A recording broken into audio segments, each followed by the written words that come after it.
Bismillah wa salatu wa salam ala Rasulillah wa ala alihi wa sahbihi wa man wala. Alhamdulillah, nahmaduhu wa nasta'inuhu wa nastaghfiruhu wa na'udhu billahi min shururi anfusina wa min sayyiati a'malina.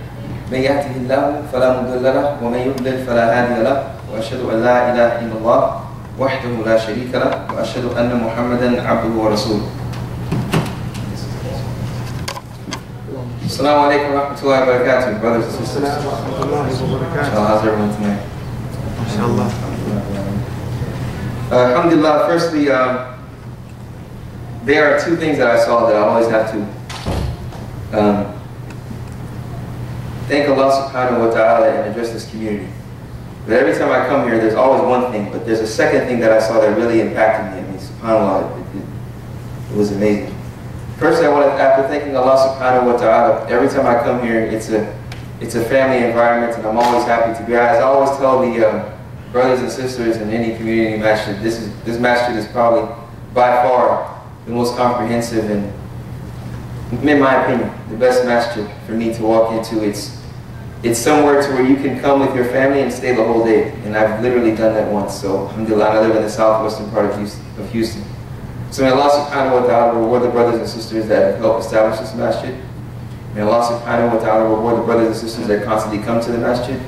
May Allah subhanahu wa ta'ala reward the brothers and sisters, and young and old, that tell individuals about this masjid or any of the masajid in Houston on a general level. The second thing that I saw, and this is the first time I've actually seen it in a while, it was, and it just hit me, I guess you could say, what is a yuppie term? What is a yuppie? What does it mean to be a yuppie?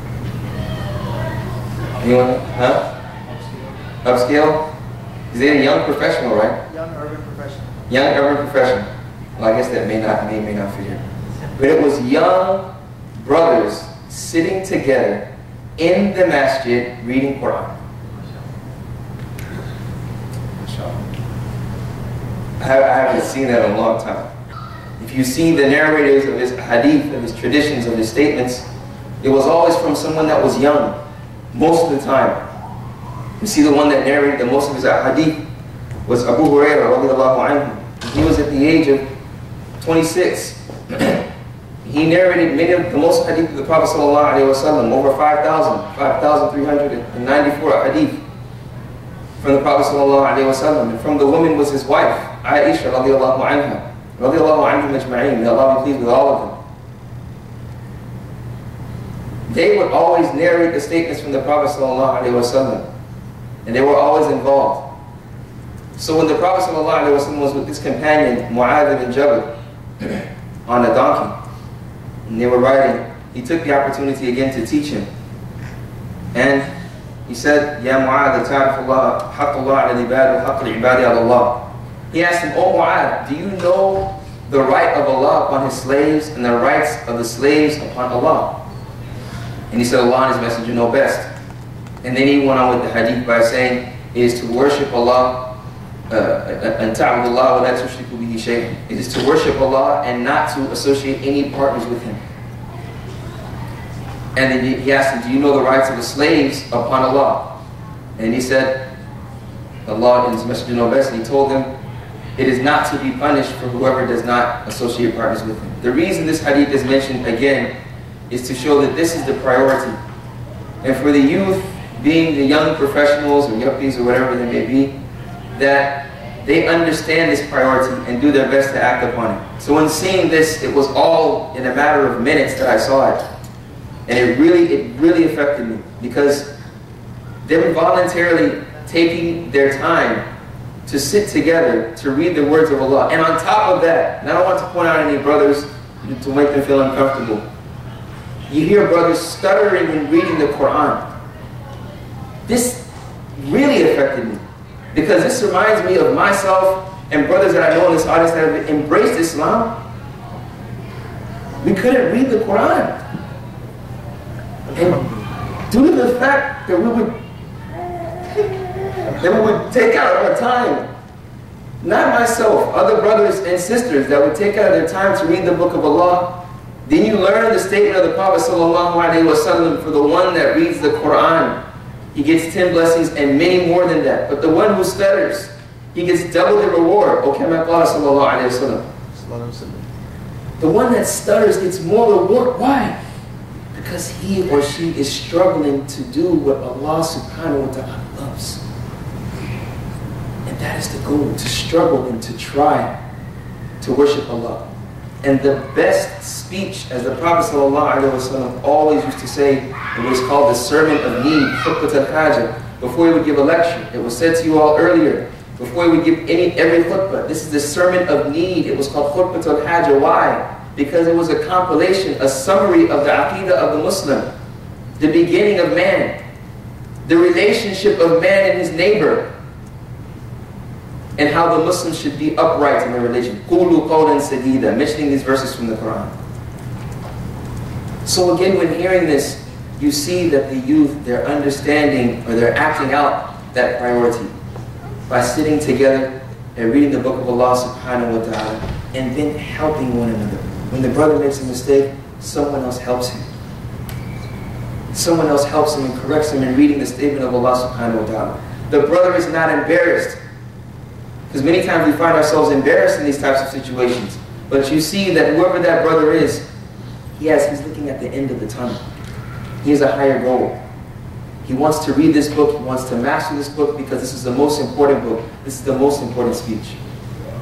So again, that's the second thing that I really noticed, and it really touched my heart. Really touched my heart. So we ask Allah subhanahu wa ta'ala for each and every single one of those brothers to bless them, and to be of those in the Prophet sallallahu alaihi wasallam when he mentioned in his hadith, مَجْتَمَعَ قَوْمٌ فِي بَيْتٍ مِنْ بُيُوتِ اللَّهِ يَتَدَارَسُونَ مَا بَيْنَهُمْ إِلَّا نَزَلَتْ عَلَيْهِمْ سَكِينَةٌ وَغَشِيَتْهُمُ الرَّحْمَةُ وَذَكَرَهُمُ اللَّهُ فِي مَنْ عِنْدَهُ. The Prophet, كما قال صلى الله عليه وسلم, the Messenger of Allah sallallahu alaihi wasallam said, there is not a group of people that join together remembering Allah subhanahu wa ta'ala and studying His book, except that the tranquility descends upon them. That the tranquility descends upon them, and that the angels surround them with their mercy. And Allah subhanahu wa ta'ala remembers them and mentions them, such as now. We ask Allah that we are from them. And we ask Allah that those individuals who are reading the book of Allah are from them also. So again, I want to thank all of you, inshallah, after thanking Allah subhanahu wa ta'ala for initially those brothers, and inshallah if there were sisters that were doing the same. May Allah reward you all, and if not, highly encourage you to do so, especially in this month of Ramadan, but to make it a catalyst and not make it seasonal, to make it the beginning of a process, and to not make it an event that starts and ends. So I just want to remind you all and to remember that the virtue of Allah subhanahu wa ta'ala is always continuous, and to always be alert, aware of the bounties that Allah subhanahu wa ta'ala places on His slaves, and through your actions, looking at yourself, looking at others, and in result praising Allah and increasing in your good actions. May Allah subhanahu wa ta'ala extinguish our sins in this month and outside of this month. Ameen. So the aspect of servitude, brothers and sisters, I want to share a small story with you. It's something that happened in the past, and it always reminds me whenever the month of Ramadan comes up. Many of you, I don't know if many of you know that we in the Southwest, we have a new Muslim movement. It's basically a class. It's basically a class and potlucks that we try to implement, 10-week courses and potlucks, and inshallah we have other future plans for, such as allowing a new Muslim brother and sister to go to Hajj once a year. But it's trying to create a new Muslim experience, okay? Because we being in this community for, not me, but Islam being in this community, i.e. Houston, in this city for over 30 years, there should be something that is systematically there in the masjid for this demographic. There was something systematically present during the time of the Prophet ﷺ, which is known as what? Who knows? In the back of the masjid, what were they called? No? Yes, Ahl Sufa. They were people that made hijrah from where? From Mecca to Medina. And all of them were what? They were new Muslims. The Prophet ﷺ used to come back and teach them their religion. The Prophet ﷺ took care of them understanding that this demographic is coming from a whole new way, a different way of life, and embracing Islam, and they will lose a lot of friends. They will lose a lot of material things that they've had, may even lose the respect from their family members. All of this has happened personally in my life, and it's happened to a number of individuals that have embraced Islam. So there should be something systematically present for them. And this is an initiative. I'm not saying it's the only thing and nothing else, new you or bust. No. This is only an initiative that we're trying to do here in Southwest Houston, and inshallah, all over the world, bi'idhnillahi ta'ala. There was approximately about, I'll say roughly about 12 years ago, in the main center masjid, a brother or someone had decided to embrace Islam after being given dawah by a friend of mine over a period of time. And it was in the middle of Ramadan. So he embraced Islam in the middle of Ramadan at the main center. And upon embracing Islam, he had to pray Salatul Isha, and then he, by himself, wanted to pray Salatul Taraweeh. Then upon hearing that, he hears the next day that if he wants to fast, this is the month of Ramadan. So after, praying Isha in 20 rakats, you know what, you can't eat the next day. After those 20,000 hugs and the 20 rakats and eating, and hearing he can't eat the next day, it wasn't even an issue for him. He was on, as they say, cloud 9. The next day he calls, he wants to find out when the morning prayer is. He wants to pray the Salatul Fajr on time. He has that energy of servitude. And actually the first class that I have in this new year is called Welcome Home, because it goes back to an incident that happened here. When this brother embraced Islam, a brother came up to him outside him, he hugged him, and I was standing there. He hugged him, and he looked at him, and he said, "You came back home." So you came back home. Like you came back to your natural inclination, you came back to the fitrah, you understood your purpose of life, and you're acting on it. So he smiled and he laughed, and it was a beautiful, beautiful, beautiful occasion. And this brother has went through trials and tribulations as a new Muslim, but he stayed firm, he stayed strong, and he was someone that was constantly trying to increase his servitude. We see when the scholars mention the way to servitude, it is composed of two things: hubbun kamil wa dhullun kamil. It is to have complete love of Allah subhanahu wa ta'ala, Allah the Exalted, to love Him, and to also humiliate oneself, or have complete humility, of oneself towards Allah. So if you love something, it will show. As people say, actions speak louder than words.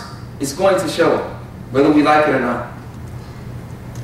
It's going to show throughout the way we present ourselves, what we love. And as subhanAllah, Shaykh Islam Taymiyyah mentions, and it's a beautiful concept and we all know it, but you would never leave something that you love except if it was something more, what? Beloved to you. If you love something now and you were to leave it for something else, that thing that you leave it for has to be more beloved than that. And this is why a concept of worshiping Allah subhanahu wa ta'ala, or not worshiping Allah, or associating partners with Him in shirk, is dangerous. Because someone can leave off the love of Allah for the love of something else. Whether it's for 1 minute, 1 hour, 1 day, 1 year, the rest of your life. This concept of love is very, very important. How does someone attain this love of Allah? It is by recognizing the bounty, the ni'mah, the blessings, the rahmah of Allah, the manifestations of Allah's actions upon you on a daily basis.